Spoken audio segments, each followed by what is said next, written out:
This video is over the cardiovascular system and intro to CPT. If you open up your textbooks to that chapter and follow along, you can pause me and get yourself ready if you need to. Starting on the first page of the chapter, what we'll find out here is that when you're reporting, as it says, cardiology services, you often will be using codes from 3 different sections. And I think that's kind of a big deal for students, and I understand that and recognize that as well. How are we supposed to know what place we're supposed to be in?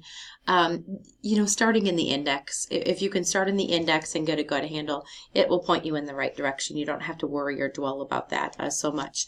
The 3 sites that we need to go, or areas that we need to be in, is surgery section, which makes sense, that's where we're in.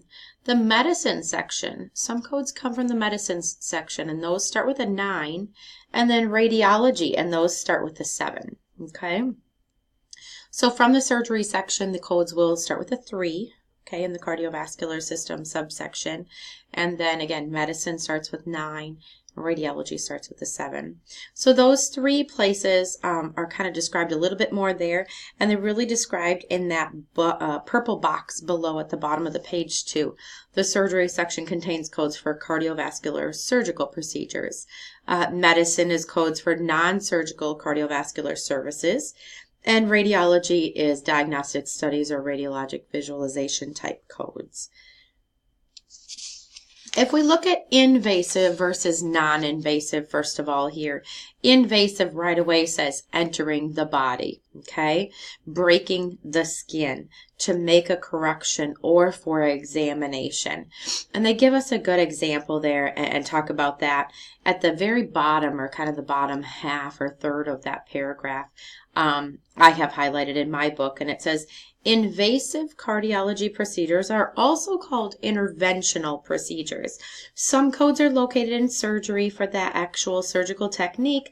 Others are located in medicine and radiology for the actual radiologic supervision and guidance. Both codes are reported for one procedure. Sometimes one physician provides both components of that procedure, and in other instances, 2 physicians will provide those components. So you can kind of take a better look at those purple boxes at the bottom. Again, not a huge deal and nothing you need to keep to memory. Just make sure that you're starting in the right place with the index, and you'll be good. Non-invasive then is talked about at the top of the next page. Of course, this is not breaking the skin, and you can read through that.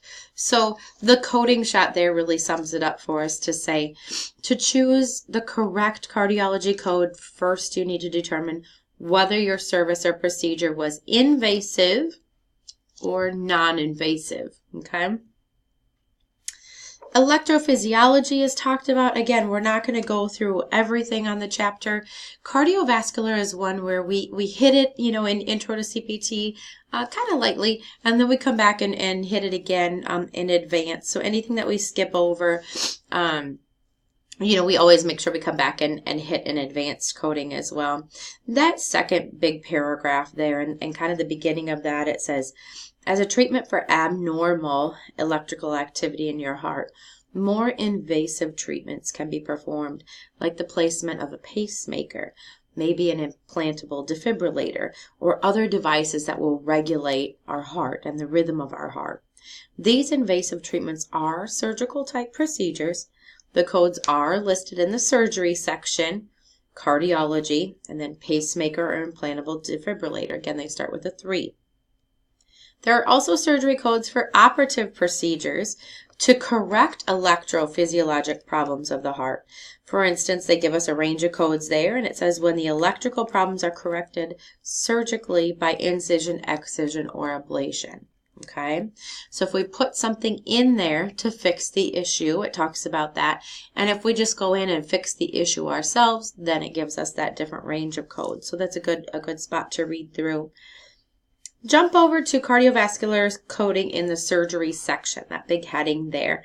And really this first sentence sums it up for us. It says if we're going to code from the cardiovascular system subsection, it contains diagnostic and therapeutic procedure codes that are divided basis on whether they are performed in the heart and pericardium or the arteries and veins. And so kind of in my margin here, I have, heart and pericardium versus arteries and veins. Which area are we at?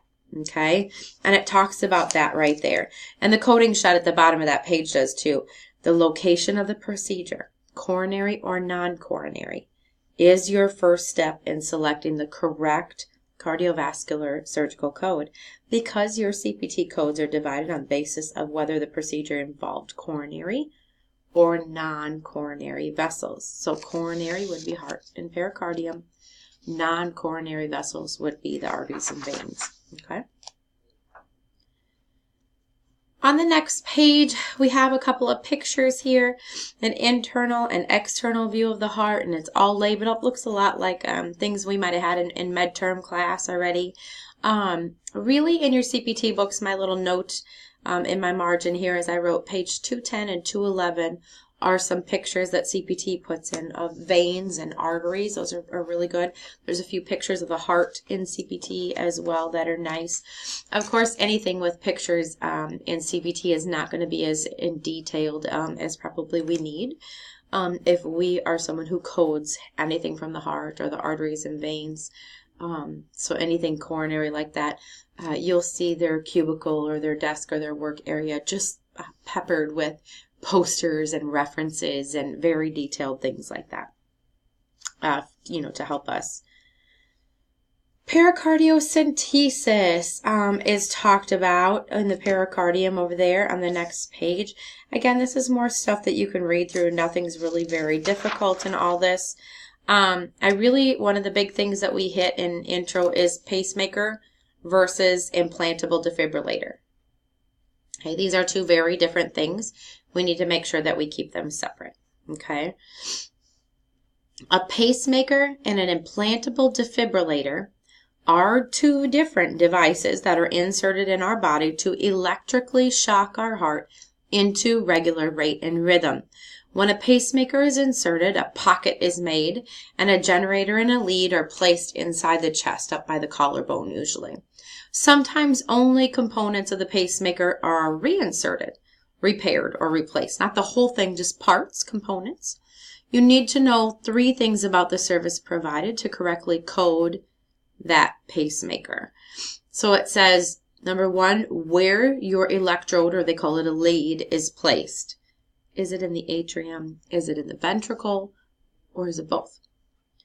2, whether your procedure involves initial placement, replacement, upgrade, or repair of all the components or separate components of the pacemaker.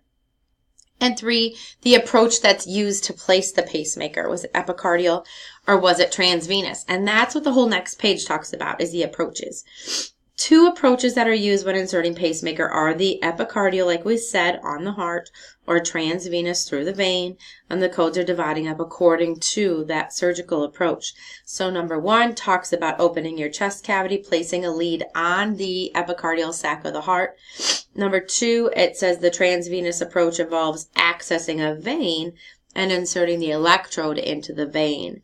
So those 2 areas, and again, the same set of criteria. Are we revising it, repairing it, and what's the correct approach to do that? That's kind of at the end, and then there's an exercise 17-2 that talks about pacemakers and defibrillators. And kind of on this last page, there's a couple of coding shots here that talks about changing batteries in the pacemaker, things like that. They're very, very good for you to read. But I have a couple of notes here. We need to make sure, I just wrote pacemaker equals in my margin here. And what the pacemaker does is I have it written right in my book. It says I have works to regulate the heart all the time. Okay, a pacemaker works to regulate your heart all the time. It's consistently working. That's why we need to change batteries. Okay. A defibrillator is different. A defibrillator, and I wrote defibrillator equals, it works when it senses an abnormal heartbeat or rate. It works when it senses or feels an abnormality in the rate or the rhythm or the heartbeat. Okay? So a pacemaker is consistently keeping your heart at the same pace all the time, okay? Which is why it's important to check these, make sure we change our batteries, okay? Things like that.